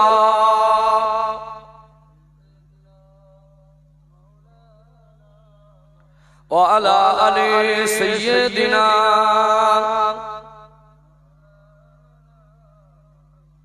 সম্মানিত উপস্থিতি, আমার মুরব্বী বাবাজিরা, আমার সমবয়স্ক বয়োজ্যেষ্ঠ স্নেহের ভাইরা, আলোচনা মোটামুটি বুঝতে পারছেন। তাহলে মোটামুটি সবে বরাত সম্পর্কে সংক্ষিপ্ত আকারে অযোগ্যতার ভিতর থেকে কিছু একটা আলোকপাত করার চেষ্টা করেছি। করণীয় বর্ণীয় সম্পর্কে আমি একটু আলোকপাত করেছি। যে কথা বলছিলাম, একটা হাদিসের ব্যাখ্যা দিয়েছি। একটা জায়গায় এসেছে আল্লাহ দুই শ্রেণীর মানুষের দোয়া কবুল করেন না। এক শ্রেণী হলো শিরককারী মুশরিক যারা, আর এক শ্রেণী যারা অন্তরে বিদ্বেষ পোষণ করে। সে সম্পর্কে দৃষ্টান্ত তুলে ধরেছি।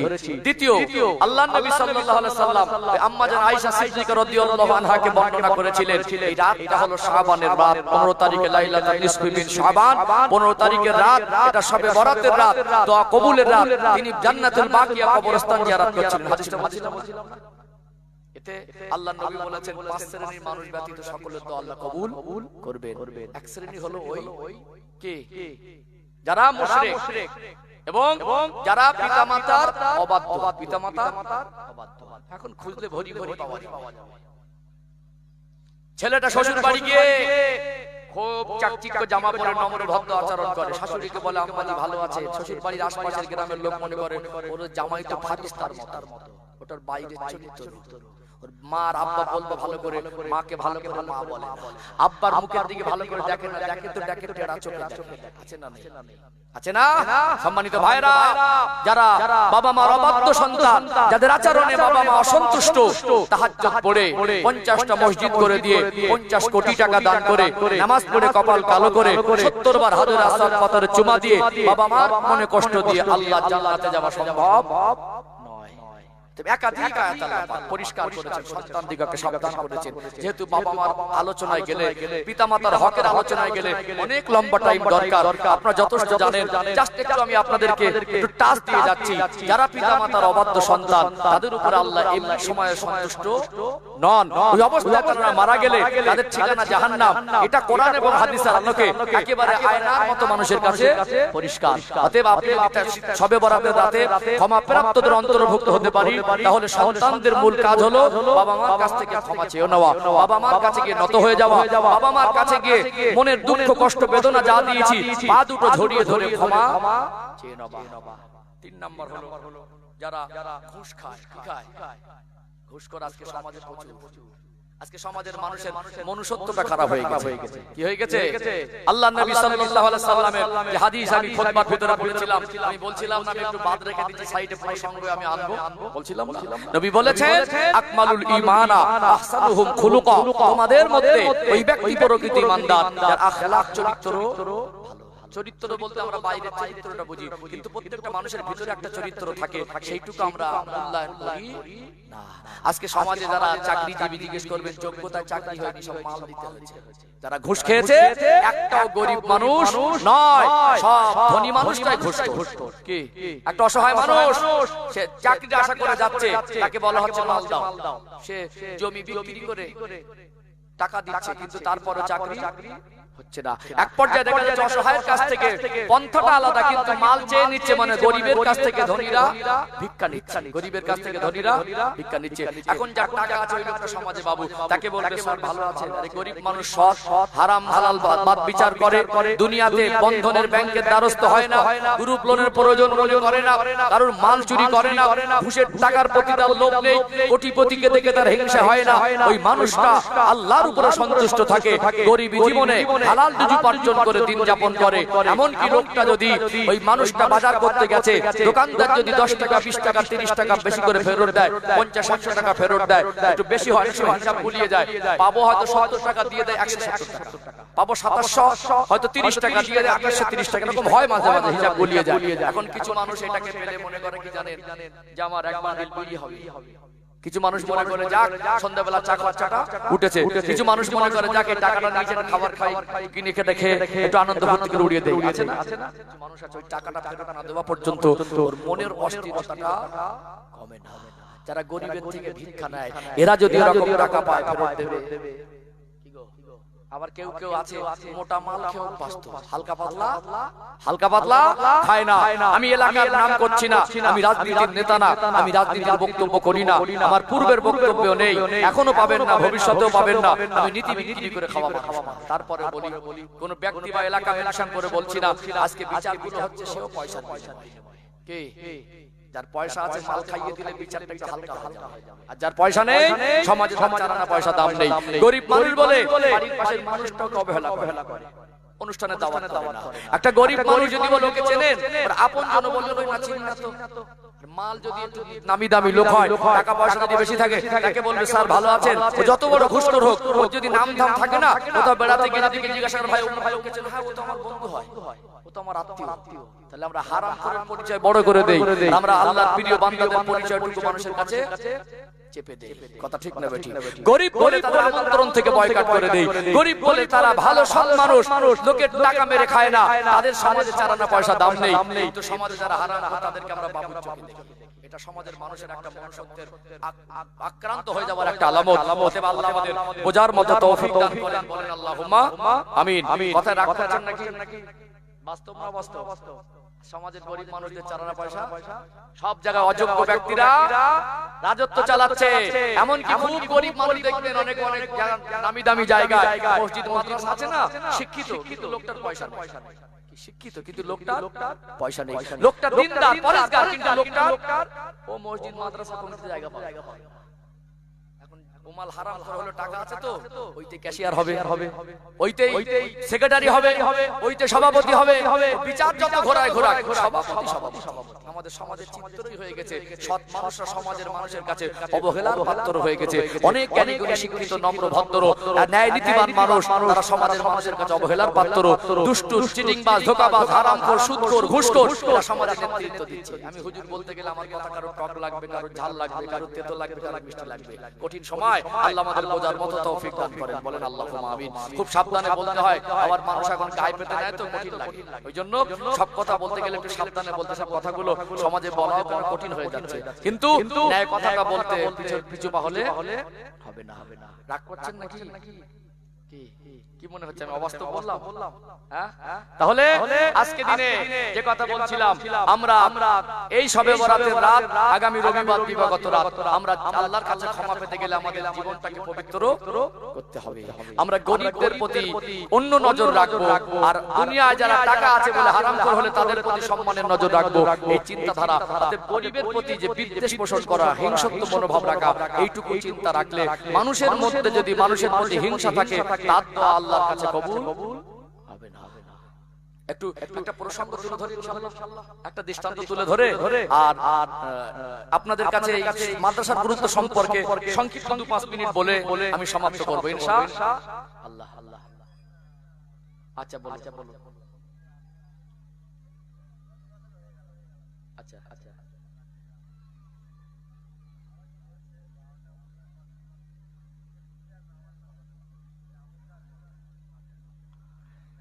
শবে বরাতের নামাজ সম্পর্কে জানতে চেয়েছেন। শবে বরাতের নামাজ বলতে শবে বরাত নামাজ এরকম নামাজ নয়, নফল ইবাদত সারা রাত ধরে করেন।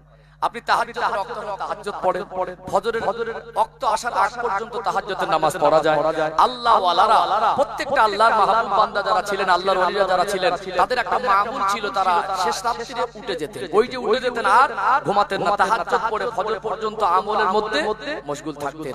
অতএব কেউ যদি বলে রাত 12টার পরে নামাজ পড়া যাবে না, সে ভুল বলেছে। অতএব নফল নামাজ আপনি সারা রাত পড়েন, তবে তাহাজ্জুদের রক্ত সেগুলো তাহাজ্জুদটা পড়বেন, বাকি কোরআন তেলাওয়াত করেন, দরুদ শরীফ পড়েন, আল্লাহর কাছে দোয়া চান, আল্লাহর কাছে মাফি চান, মায়মুরুদ্দিনদের জন্য মাগফিরাতের দোয়া চান। এতে অসুবিধা নেই। তবে আগে দেখতাম এই শাবানের চাঁদ উঠলে কোরআন শরীফ একটা তেলাওয়াতের পরিবেশ হতো। এখন সব ঘরে ঘরে সিরিয়াল খতম হচ্ছে, গার্জিয়ানরাও অসচেতন। এখন গার্জিয়ানরাও অসচেতন, এখন ঘরে ঘরে সিরিয়াল খতম হচ্ছে, এখন আর কোরআন খতম করে না। তবে এইটুকু এরকম নয় যে চাঁদ কটা দিনই কোরআন তেলাওয়াত করব, বাকি আর কোরআন তেলাওয়াত করব না, এটাও উচিত নয়। আমাদের জীবন সঙ্গী হিসাবে আল্লাহর কোরআন তেলাওয়াতের একটা আমল জীবন সঙ্গী হিসাবে করে নেওয়া দরকার আছে। তবে বিশেষ কিছু বরকতময় রাতে আমরা একটু গুরুত্ব দিয়ে আল্লাহর কাছে চেয়ে নেব, এই সুযোগ হারাতে নেই। এটাকে দুনিয়ার মানুষ ব্যবসা ক্ষেত্রের সময় অফার ছাড়ে না, আল্লাহ কিছু বান্দা বান্দিকে সুযোগ দেন, সুযোগগুলো আমাদের কাজে লাগানো দরকার আছে, আছে না নেই? দরকার আছে। সারা রাত ধরে নফল নামাজ পড়বেন, অসুবিধা নেই। দরুদ শরীফ পড়েন, একটু আল্লাহর কাছে জিকির করেন, আল্লাহর কাছে মাফি চান, তাহাজ্জুদ পড়েন, কোন রকম অসুবিধা হবে না। তবে আমরা কি করি, কিছু কিছু মানুষ পাঁচ ওয়াক্ত নামাজি না, কিন্তু ওই রাতে ভীষণ নফল নিয়ে মাতামাতি করি, কিন্তু ফরজের প্রতি আমাদের গুরুত্ব নেই। এটাও দুঃখজনক। আপনি পাঁচ ওয়াক্ত নামাজ আগে পড়বেন, জানাজা নামাজ পড়তে না গেলে গুনাহ হবে না, কেউ কেউ গেলে হয়ে যাবে, কিন্তু জানাজা নামাজ সবাই পড়ি, কিন্তু পাঁচ ওয়াক্ত নামাজ পড়ি না। বাপ মারা গেল, ছেলে জোহরের নামাজ পড়ি, বাপের জানাজা পড়ছে, এগুলো দুঃখজনক। কিন্তু ফরজের প্রতি গুরুত্ব নেই। আজকে নফলের প্রতি আমরা কিছু ক্ষেত্রে গুরুত্ব দেই, এইজন্য ভিন্ন ধর্মাবলম্বী অপশনগুলো ধরে অনেক সময় মানুষকে টিটকারি করে না। ভিন্ন দল মতের মানুষ তারা এই নফল ইবাদতে যখন এক শ্রেণীর মানুষকে মুখে পড়ে লাগে, ফরজের প্রতি গুরুত্ব দেয় না, তারা এই অপশনগুলো ধরে ধরে একটু মানুষকে নিয়ে ছোট বড় কথা বলে না। অতএব আমরা আগে ফরজের থেকে নফল কোনোদিন বড় হতে পারে না, সমতুল্য করা যাবে না। সারা জীবনের নফল নামাজ যদি দাড়ি পাল্লার এক পাশে রাখা হয়, এক ওয়াক্ত ফরজ নামাজের সঙ্গে তুলনা করাও যাবে না। ফরজ ফরজ, নফল না করলে আল্লাহ হিসাব দেবেন না, কিন্তু এক ওয়াক্তের ফরজের জন্য আল্লাহ তিল তিল করে হিসাব না নিয়ে কদম তুলতে দেবেন না। আল্লাহ আমাদের বোঝার তৌফিক দান করেন, বলেন আল্লাহুম্মা আমিন। চলুন আমি একটা দৃষ্টান্ত তুলে ধরি, সময় সমাপ্ত হয়ে আসছে, বেশি সময় নেই। আমি একটা দৃষ্টান্ত তুলে ধরে সন্ধ্যার দিকে আসতে হবে ইনশাআল্লাহ।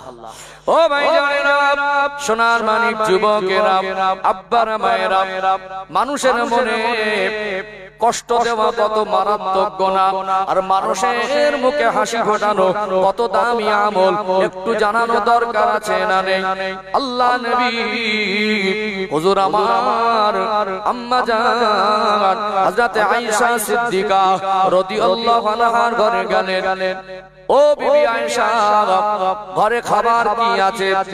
ইয়া রাসূলুল্লাহ, ইয়া হাবিবাল্লাহ, ঘরে পানি ছাড়া আর তেমন কোনো খাবার নাই।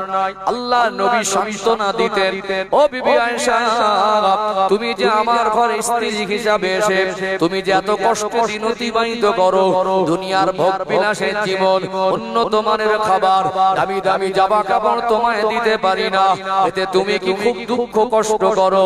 না ইয়া রাসূলুল্লাহ, আমি আয়েশার নসিবটা বড় খুশনসিব। দুনিয়ার মেয়েরা একটা পুরুষকে স্বামী হিসাবে পেয়েছে, আল্লাহ দয়াময় আমি আয়েশাকে বিশ্ব নবীর স্ত্রী হওয়ার মতো নসিব করেছেন, বলুন সুবহানাল্লাহ। আমি আয়েশা আপনাকে স্বামী হিসাবে পেয়ে আমি সারা জীবন শুকরিয়া আদায় করতে পারবো না। আপনার ভালোবাসায় সংসারের দুঃখ কষ্ট অভাব অনটনের কথাটা আমি ভুলে যাই। আল্লাহ নবী সান্ত্বনা দিতেন, ও বিবি আয়েশা, আমি রাসূলুল্লাহ ভোগ বিলাসের জীবনটা বেছে নিই না, আমি নবী ভোগ বিলাসের জীবনটা বেছে নিই না। আল্লাহ পাক আমাকে এত বেশি ভালোবাসেন, আমি যদি মনে করতাম দুনিয়ার ভোগ বিলাস করব, বিলাসিতা জীবন পার করব, দুনিয়ার সুখ শান্তি গ্রহণ করব, আমি যদি আল্লাহর কাছে চাইতাম আমার আল্লাহ আমাকে এত বেশি ভালোবাসে, আমার আল্লাহ আমি নবীর জন্য উহুদ পাহাড়টাকে সোনায় পরিণত করে দিতেন। ও বিবি আয়েশা, আমি দুনিয়ার সুখ শান্তি বেছে নিই না। আল্লাহ নবী এই রকম সান্ত্বনা দিতেন। একদিনের ঘটনা, আল্লাহ নবী আম্মা জানকে বললেন, আয়েশা, আমি আল্লাহ নবী হলেও তো তোমার স্বামী, একটা স্ত্রীর স্বামীর কাছে অনেক কিছু চাওয়া পাওয়া থাকে সারা জীবনে, খুব দামি জামা কাপড়, হীরা মুক্তা মতি, উন্নত মানের খাবার তোমাকে দিতে পারি না। আজকে বলো আমার কাছে তোমার যদি কোনো চাওয়া থাকে, তোমার যদি মনের কোনো আশা থাকে, ওটা তুমি আজকে চাও। তুমি যে জিনিসটা আমার কাছে চাইবে আমি রাসূলুল্লাহ ওটাই ওটাই তোমাকে দিয়ে দেবো। আল্লাহ নবী এই কথা বলার পরে আম্মা জান হযরতে আয়েশা সিদ্দিকা রাদিয়াল্লাহু আনহা বললেন, ইয়া রাসূলুল্লাহ, আমি যা চাইবো আপনি কি আমায় তাই দেবেন। আল্লাহ নবীর বিশ্বাস ছিল আয়েশা এমন কিছু জিনিস চাইবে না যেটা আমি দিতে পারবো না। নবী আমার মুস্কে হেসে বলেছিলেন, আয়েশা তুমি যা চাইবে ওটাই আমি তোমাকে দিয়ে দেবো। বলুন সুবহানাল্লাহ। হুজুর যা চাইবে ওটা কি দেবেন? আম্মা জান এমন কিছু জিনিস চাইবেন না, আল্লাহর নবীর বিশ্বাস ছিল যেটা আমি পারবো না। হ্যাঁ তুমি যেটা চাইবে ওটাই আমি তোমাকে দেবো। আম্মা জানের চিন্তা কত পবিত্র দেখুন। তিনি চাইতে গিয়ে থমকে গেলেন, ভাবতে লাগলেন আমি চাইতে গিয়ে কি চেয়ে বসবো। ওই চাওয়াটা যদি আল্লাহর নবী অসন্তুষ্ট হয়, নবীকে কষ্ট দেওয়া, কাকে কষ্ট দেওয়া? আল্লাহ অসন্তুষ্ট হয়ে যাবে। হঠাৎ বললেন, হুজুর আমি কি চাইবো যে চাওয়াতে আমার ভয় হচ্ছে, যদি আল্লাহর নবী অসন্তুষ্ট হন, আল্লাহ অসন্তুষ্ট হয়ে যাবেন। আপনি একটু আমাকে অনুমতি দেন, আমি একটু আব্বার কাছে যাব, আমার আব্বা আবু বকরের সঙ্গে পরামর্শ করব। আব্বা জানের পরামর্শ ভুল হবে না, আমি আয়েশার চাওয়া ভুল হতে পারে, এটা আমার মনে হচ্ছে। নবী বললেন, যদি তোমার মনে হয় তোমার আব্বার সঙ্গে যুক্তি করবে যে কি চাইলে ভালো হয়, যাও, অসুবিধা নেই। চলে গেলেন আব্বা আবু বকর সিদ্দিক রাদিয়াল্লাহু আনহুর কাছে। নবীজির সম্পর্কে শ্বশুর হতেন না আম্মা জান হযরত আয়েশা সিদ্দিকা রাদিয়াল্লাহু আনহা আব্বা জান বাপের বাড়ি গিয়ে বলে, আব্বা আল্লাহর নবী বলেছেন যা চাইবো তাই দেবে। কি চাই? আল্লাহর নবীর কলিজার টুকরি, আল্লাহর নবীর বিবি, আমাদের সকলের আম্মা জান আয়েশা সিদ্দিকা রাদিয়াল্লাহু আনহা এই কথা বলার পরে আবু বকর হুজুর বলছেন, তোমাদের স্বামী স্ত্রীর ব্যাপার, তুমি কি চাইবে সেটা তোমার ব্যাপার। আমি হয়তো এমন একটা জিনিস চাইতে বলবো সেটা হয়তো তোমার মন ভরবে না, পরে তুমি মনে করবে আব্বার কাছে পরামর্শ না করলে ভালো হবে। আম্মাজান বলছেন, আব্বাজান আপনি যা বলবেন অতি আমার সন্তুষ্ট। আমার বিশ্বাস আমার চাওয়া ভুল হতে পারে, আপনার পরামর্শ ভুল হতে পারে না। এখনকার দিনে যদি কোন স্ত্রীকে অফার দেওয়া হয়, তুমি যা চাইবে, কি চাইবে বলো, যা চাইবে তাই দেবো, এখন আগেই বলে বসবে যে একটা মোবাইল দাও, আগেই বলে বসবে আমার না একটা কোনো সোনার কোনো জিনিস করে দাও, তা না হয় বলে বসবে যে আমাকে একটা দামি কাপড় কিনে দাও। দুনিয়ার মালামাল চাইবে না। আবার যদি অপশন দেওয়া হয়, বাপের বাড়ি গিয়ে জিজ্ঞাসা করো, কিছু কিছু শ্বশুর আর শাশুড়ি আছে, কিছু কিছু মেয়ের বাবা মা আছে, তারা জামাই আলাদা হলে খুব সন্তুষ্ট হয়, হয় না? জামাই আলাদা হলে হয়তো বাপের বাড়ি গিয়ে বললো, মা বাবা জামাই বলেছে যা দাবি করবো তাই দেবে। হয়তো কিছু কিছু শ্বশুর শাশুড়ি এইরকম মানে মেয়ের মা আর বাবা এরকম পরামর্শ দেবে, কচি জামাইকে বল আলাদা হয়ে যা, জামাই একটু ইনকাম করে বেশি, ফ্যামিলি তার তেমন কি ইনকাম করে না, কোন রকম ভাবে আলাদা হয়ে গেলে তোর জীবনটা সুখের হবে। এরকম অনেক ইন্ধন দেয় না, এরকম অনেকে এরকম ইশারা ইঙ্গিত দেয়। আর কিছু কিছু আমাদের ঘরে বৌমারা আছে, একেবারে বাপের বাড়ি থেকে কি রেখে আসে, আলাদা হয়ে তারপর ছাড়বো, ঠিক আছে না? নেই। কিন্তু আল্লাহর নবীর বিবি আমাদের আম্মা জান হযরত আয়েশা সিদ্দিকা রাদিয়াল্লাহু আনহা তিনি বললেন, আব্বা জান আপনি যেটা পরামর্শ দেবেন অতি আমি খুশি হব। আবু বকর হুজুর বললেন, আমি পরামর্শ দিতে পারি, আমার শর্ত আছে, আল্লাহর নবী যেটা বলবেন সেটা আমাকে বলে যেতে হবে। কথা দিলেন, ঠিক আছে। বলো, দেখো আয়েশা, আমার পরামর্শ দুনিয়ার মালামাল, হীরা মুক্তা মতি সোনা অলংকার খাবার দাবার চাওয়া হবে না। আমি আবু বকরের মনে অনেকদিন থেকে প্রশ্ন ঘরে, আল্লাহ নবী মেরাজে গিয়েছিলেন না, আমাদের জন্য নামাজ এনেছেন, কতক্ষণ আল্লাহ তার প্রিয় হাবিবকে কাছে রেখেছিলেন, কতক্ষণ কথোপকথন হয়েছে, আল্লাহ তার প্রিয় হাবিব ছাড়া কেউ জানেন না। আমি আবু বকরের মনে সবসময় একটা প্রশ্ন ঘোরে, নবীকে জিজ্ঞাসা করব, সেই রকম পরিস্থিতির সময় সুযোগে আমি জিজ্ঞাসা করতে গিয়ে পিছু পা হয়ে যাই। আপনি মেয়েকে বলছে জিজ্ঞাসা করবে যে আল্লাহ নবী আল্লাহ দিদারে গিয়েছিলেন, যেটা আমাদেরকে বলেছেন ঘুরে এসে এমন কোন কথা যেটা আমাদের জন্য কল্যাণ হবে, যেটা তিনি এখনো বলেননি, এরকম কিছু কথা যদি থেকে থাকে একটা কথা জানিয়ে দিন। আস্তে আস্তে আসলেন, আল্লাহ নবীর ঘরে এসে সালাম দিলেন। নবী আমার মুস্কে হেসে বললেন, আয়েশা বাপ বেটিতে কি পরামর্শ করেছো, কি চাই? একটা মনের মধ্যে একটা প্রশ্ন, যে কি চেয়ে বসে।